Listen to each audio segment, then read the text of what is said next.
ধরুন আজ যদি বাইরের কোনো শক্তি বাংলাদেশে আক্রমণ চালায়, অত্যাধুনিক কোনো যুদ্ধবিমান ঢাকার আকাশে চক্কর দিচ্ছে, কিংবা আকাশের অদেখা কোনায় ঘোরাফেরা করছে আত্মঘাতী ড্রোন, আমাদের রাজধানী এই প্রাণের ঢাকা যদি থাকে সরাসরি হুমকির মুখে, তখন একটাই প্রশ্ন উঠে আসে, আমরা কি প্রস্তুত?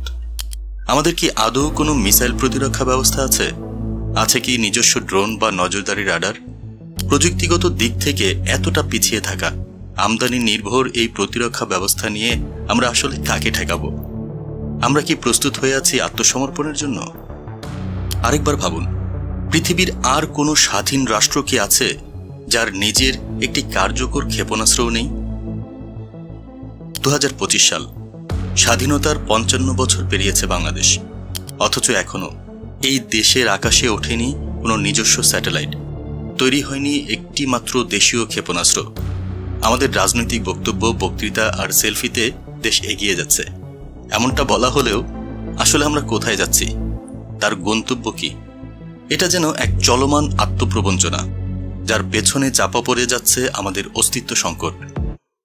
আমাদের দেশের বিশ্ববিদ্যালয়গুলো ঢাকা, রাজশাহী, খুলনা, চট্টগ্রাম আলোর ঝলকানিতে চোখ ধাঁধায়, কিন্তু এই আলো কি গবেষণার আলো?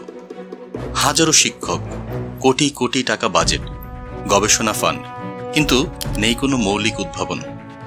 আমাদের ইন্টারপাস ছেলেরা ইউটিউব দেখে হেলিকপ্টার বানায়, ইলেকট্রিক মিস্ত্রি অনলাইন থেকে সাহায্য নিয়ে প্যারাগ্লাইডার বানিয়ে আকাশে ওড়ে, কিন্তু বিশ্ববিদ্যালয়গুলো পড়ে আছে সার্টিফিকেটের পেছনে।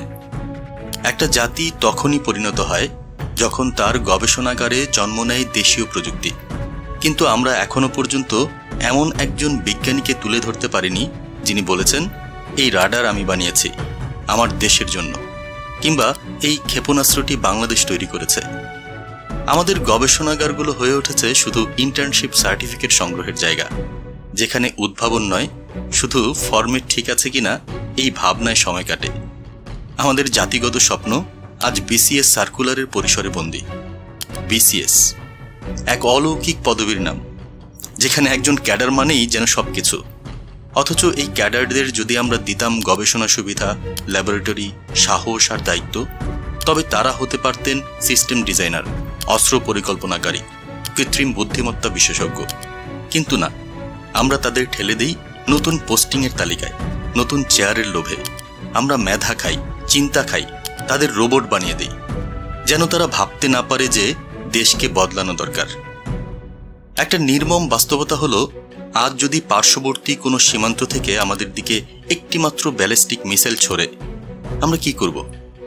আমাদের কি কোনো প্রতিরোধ ব্যবস্থা আছে? আছে কি হাইপারসোনিক রেসপন্স প্রযুক্তি? আছে কি নিজস্ব র্যাডার, যার মাধ্যমে হামলা শনাক্ত করে প্রতিরোধ করা সম্ভব? মজার ব্যাপার হলো, আমরা এইসব ঠিকমতো জানিও না, কারণ জানার আগ্রহটুকুই নেই আমাদের।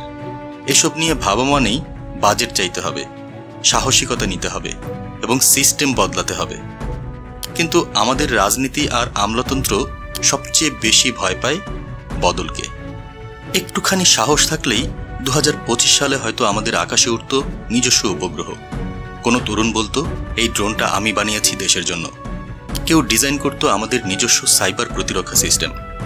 কিন্তু আমরা সাহস ত্যাগ করেছি সেদিন, যেদিন গবেষণাকে ফালতু বলে ছুঁড়ে ফেলে দিয়েছি বিসিএস এর নোটবুকে।